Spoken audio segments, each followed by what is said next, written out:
Na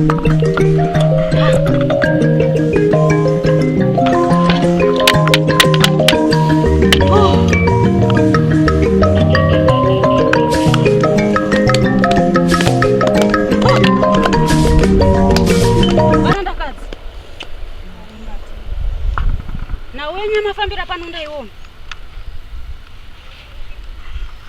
Pane hondo dzekudunhu kwamovha kumaziva ndadzoka. Chaizvo Matinika.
Brenda Kads. Tauranya yeo winga pano. Matine. Tauranya yeo winga pano. Mwana wangu ngoyema ho.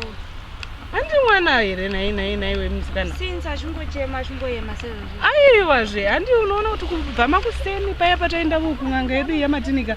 Hapana kana chamboti chabikwa zvandi tatojera kumba kwedu mwanangu kuti tichiziva kuti makuseni aya tombobukira mukiranopi, chinguva tomboti mutakura, chinguva tomboti chibvuere. Zvino kubva makuseni mwanangu asina chadla.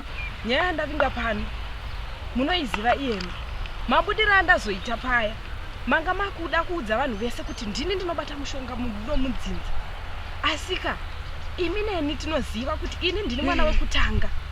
Mambo asati azvarwa ini ndanga ndiriko, ndini ndaifana kunge ndakatonga nguva yese iyi.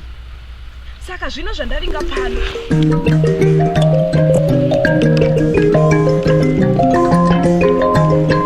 ndinoda uremerera mudunhu rekwangu nenzunza. Ndinofanira kuti ndive ndirini ndinogara pachigaro, kwete mwana wamambo achiri mudiki. Aiwa, ndo zvandavinga pano.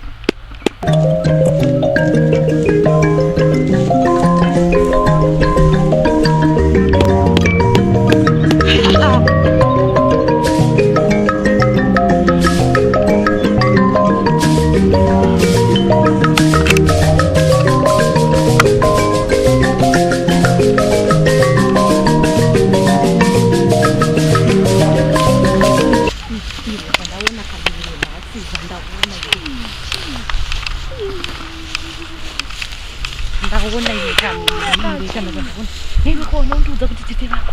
Tete vangu kudi teke vako ndazvina ndidzokera kuti kwa mama Matina.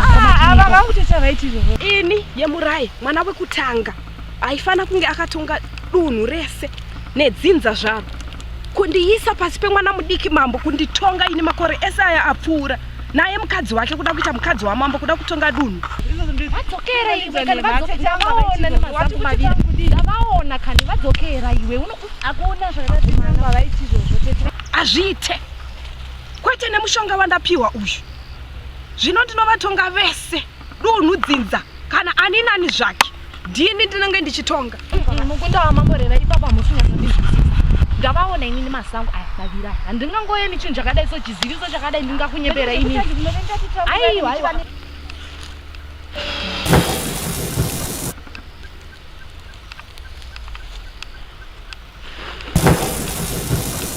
Hapana anoti nyo muno mudunhu. Titeve kana maona marambiro ndafunzira pamwe ari kuramba kaini pajekerera. Aiwa vaenda adzoka kani ndavaona nemasaku maviri ndanga